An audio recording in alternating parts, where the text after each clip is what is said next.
अस्सलाम वालेकुम दोस्तों, कैसे हो आप सब लोग। तो ये है सुबह का मतलब 11 बजे का टाइम है और खाना बन रहा है। तो आज है ना मैं खाने में बना रही हूँ आलू की सब्ज़ी, जो चिप्स करके बनाते हैं वो, और फीकी दाल चावल। तो आज जुम्मे का दिन है तो है ना मैं जल्दी जल्दी खाना बना लूँगी। और मेरी चाची सास की तबीयत ख़राब है ना, तो इसलिए मुझे ही खाना बनाने का है। तो मैं जल्दी जल्दी ही कर रही हूँ। तो दाल तो मैंने गलाने रख दी है, लेकिन मुझे अभी चिप्स बनाना है क्योंकि फिर है ना सब नाश्ते के लिए आ जाएंगे। तो है ना मैंने लाल मिर्ची की चिप्स बनाए। ऐसे तो हम हरी मिर्ची की बनाते हैं, लेकिन है ना लाल मिर्ची की भी कभी कभी बनाओ तो खाने में बहुत टेस्टी लगती है। प्याज, टमाटर, मिर्च और लाल मिर्च, लहसुन खड़ा खड़ा लेकर है ना उसे तेल में फ्राई कर लिया था। और फिर उसमें हल्दी, नमक और ये थोड़ी सी कुटी हुई लाल मिर्च डाली, जिससे कि थोड़ा तेज़ बना जाए। क्योंकि जो साबुत मिर्ची है ना, फीकी वाली है, ज़्यादा तेज़ नहीं है।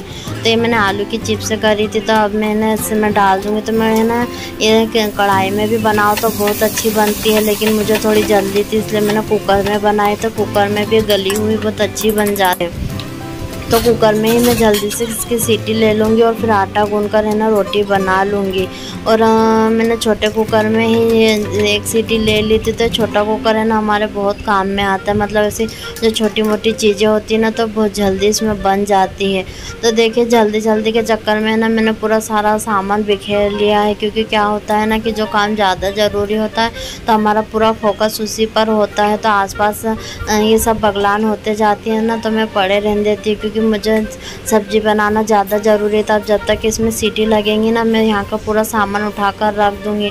और मुझे अभी फीकी दाल को तड़का लगाना, तो उसके लिए जो जो चीज़ें लगेंगी ना वो सब भी मैं निकाल लूँगी और बाकी का फिर सब सामान उठा कर रख दूँगी। तो रात के खाने में ना मुझे भिंडी गोश्त बनाना है, तो मैंने सोचा कि उसकी तैयारी भी अभी से कर लेती हूँ, क्योंकि हमको शाम में है ना कहीं जाने का है। तो मैं अभी से उसकी थोड़ी बहुत तैयारी करके रख जाऊँगी। तो मैं भिंडी को धोकर सुखा लूँगी, ताकि मैं उसके फिर मुझे उसे काटना ही रहेगा, क्योंकि उसको धोकर सुखाना भी पड़ता है। मिट्टी बहुत निकल रही थी, तो इसलिए मैंने ना उसे पानी में भिगाकर अभी थोड़ी देर के लिए छोड़ दिया है। फिर बाद में मैं इसे अच्छे से धो लूँगी। और ये समार है ना, तो समार में भी बहुत मिट्टी थी, तो मैंने इसे एक बार तो पहले भी भिगा दिया था, लेकिन फिर भी और मिट्टी निकल ही रही थी, तो मैंने और इसे भीगने के लिए छोड़ दिया है, क्योंकि अभी इसका काम नहीं है। और ये जो कप प्लेट गिलास वगैरह भी निकलते जाते हैं ना, तो मैं इनको भी ला ला कर धोते जाती हूँ, क्योंकि साथों साथ है ना जो लेट उठते हैं तो फिर उनका चाय पानी भी चलते रहता है। और यहाँ पे बर्तन छोटे मोटे पड़े रहते हैं, तो मैं ना फिर बर्तन हाथ के साथ धोते भी जाती हूँ, जो बाहर रखने के होते हैं वो रख भी देती हूँ। तो कचरे की बाल्टी भी पूरी फुल हो गई है, तो मैं अभी ना इसकी भी पॉलीथीन निकाल कर इसमें दूसरी पॉलीथीन लगा दूँगी, क्योंकि बाल्टी तो अभी अच्छी साफ़ सुथरी है।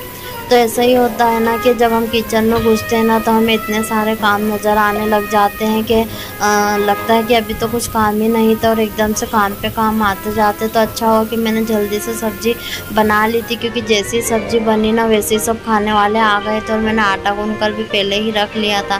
तो आज मेरे ससुर जी ने भी नाश्ता किया, तो अच्छा हुआ कि मैंने लाल मिर्ची की सब्ज़ी बनाई, तो उनका भी अच्छे से नाश्ता हो गया। और मेरा बेटा भी नीचे बैठकर नाश्ता कर रहा है। तो है ना उसने अपने ना आदत बदल लिया ना, वो सुबह को चाय पीता है ना दूध पीता है। वो है ना बस सिंपल से कुछ भी रोटी वगैरह होती है तो वही खा लेता है। तो मैं ना सब्ज़ी बनाई थी, तो मैंने फिर उसे भी बुला लिया था कि तुम भी आकर खाना खा लो। और मैंने अपने छोटे बेटे को भी यहीं बिठा लिया है, क्योंकि वो है ना बाहर नहीं रह रहा था, और बाहर कोई है भी नहीं उसे देखने वाला।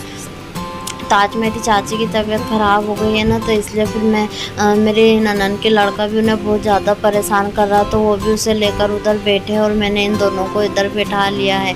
तो ऐसा ही होता है कि जॉइंट फैमिली में है ना जितने लोग होते हैं ना, तो फिर उतना काम भी बढ़ जाता है। और अगर बच्चे ज़्यादा हो तो फिर बच्चों को संभालने के लिए भी अलग अलग इंसान लगते हैं।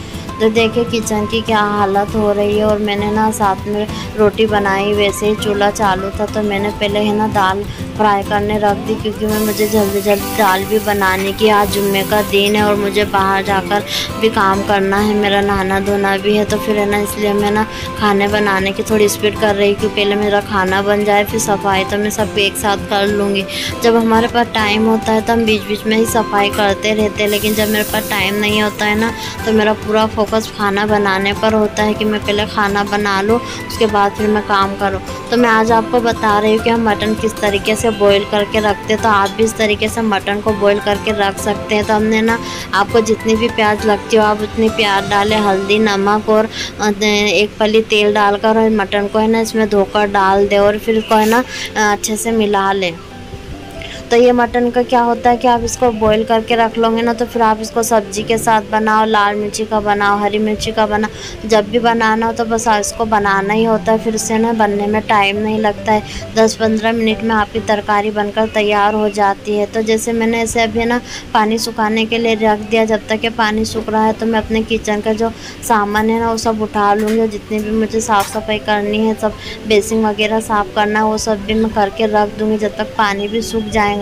तो दाल तो बन गई है, मुझे भी चावल बनाने के बाकी है। तो मैंने इस साइड है ना कुकर को रखा है दूसरे चूल्हे पर और मैं इधर की सफाई कर रही हूँ, क्योंकि उधर का चूल्हा तो साफ़ ही है, मुझे उधर को साफ़ नहीं करना है। तो मैंने इस तरफ है ना कुकर को रख दिया था। तो आप देख सकते हो कि इसका पूरा पानी सूख गया है। तो जब मटन को हम गैस पर चढ़ाते हैं ना तो पानी छोड़ता है और खुद ब खुद सूख भी जाता है। तो जब इसका पूरा पानी सूख जाए ना तो एक बार इसे चम्मच से अच्छे से चला ले और उसके बाद ऊपर से आपको जितना भी गलाने के लिए पानी लगता हो मटन के हिसाब से उतना पानी आप इसमें डाल दें और ये आधे घंटे में गल जाएगा हड्डी वाला गोश्त है।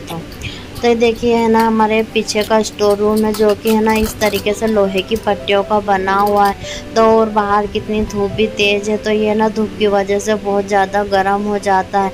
तो मैं दोपहर में क्या करती हूँ कि अपने बेटे को सुलाने के बाद है ना मैं यहीं आकर अपनी वीडियो की एडिटिंग करती हूँ, क्योंकि वीडियो बनाना तो आसान होता है, आप कैमरा रख के कहीं भी वीडियो बना सकते हो, लेकिन जब उसको एडिट करने का टाइम आता है, इसमें वॉइस ओवरिंग करने का टाइम आता है ना, तो उस वक्त आपको एकदम शांति वाली जगह चाहिए जहाँ पे ना ही कोई शोर हो, ना ही जो कहीं आपको परेशान करने वाला हो। तो ऐसी जगह तो हमारे घर में कहीं नहीं है, क्योंकि आसपास है ना पूरे बच्चों का शोर होता है।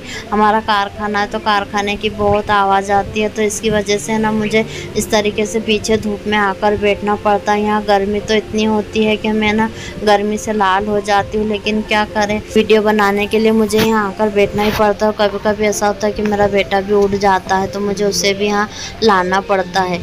मैं अपनी वीडियो के लिए है ना बहुत ज़्यादा मेहनत करती हूँ।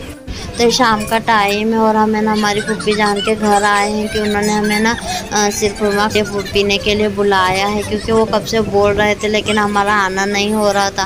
तो आज वो हमें स्पेशल दावत देकर गए और फिर हमें ना जुम्मे बाद फिर हमें ना चले गए थे यहाँ पर। तो फिर हम यहाँ पर आधा घंटा ही रुके और फिर उसके बाद मुझे खाना बनाने का था, इसलिए मैं फिर है ना जल्दी ही घर आ गई, हम ज़्यादा टाइम वहाँ नहीं रुके।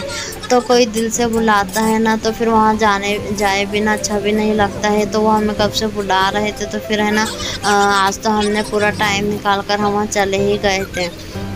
तो साथ में ना उन्होंने मेरी ननन वगैरह को भी बुलाया था और हम सब मिलकर ही गए थे और साथ में आ भी गए थे। तो ये रात का टाइम है, बाहर खाना चल रहा है और मैं आपको बता रही हूँ कि आज हमारे खाने में बना था भिंडी गोश्त। तो देखिए ना कितनी बगलान हुई है, क्योंकि क्या हुआ कि हम वहाँ गए, मेरी फूफी जान के गए, वहाँ से आकर मैंने जल्दी खाना बनाया और मैंने खाना बनाने में भी लेट हो गया था। तो मैंने बर्तन भी हाथ के साथ नहीं धोए, तो इतने बर्तन जमा हो गए। और साथ है ना मैं शादी की तैयारी भी कर रही हूँ, क्योंकि मेरी खाला जान के यहाँ भी शादी है, मेरे मामू के यहाँ भी शादी है।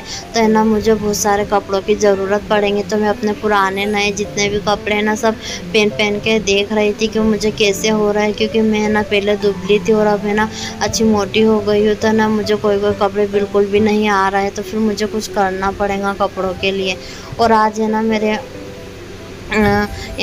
ननन की लड़की का बर्थडे भी था, तो सब ने मिलकर है ना उसका रात में बर्थडे भी बनाया। तो ये उसी की छोटी सी क्लिप मैंने ऐड की है। तो आपको हमारी वीडियो कैसी लगती है तो हमें कमेंट करके ज़रूर बताना। चैनल को सब्सक्राइब करें, लाइक करें और शेयर करें। अल्लाह हाफ़िज़।